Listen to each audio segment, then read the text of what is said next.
Now, the UN General Assembly is voting on an Arab-backed resolution calling for a political transition in Syria. The draft resolution blames President Bashar Assad's government for escalating the use of heavy weaponry. It also reiterates the General Assembly's call for an inclusive Syrian-led political transition to a democratic political system.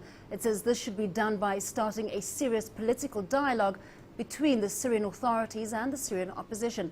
The draft accuses the Syrian government of shelling from tanks and aircraft, as well as the alleged use of ballistic missiles and other weapons against populated areas.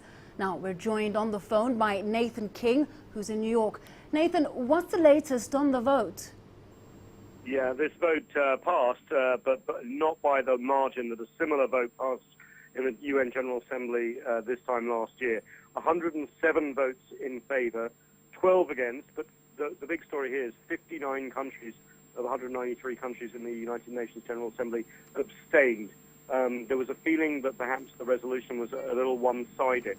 There has been growing traction here at the United Nations, fearing that there is an Islamist element to the rebellion, and that perhaps Damascus needs to be more represented when it comes to talking about the future of Syria. So a vote that passes, but not a huge majority. We can consider 193 countries are represented in the UN General Assembly. And I also have to say this isn't binding. This is not the UN Security Council. This is the UN General Assembly.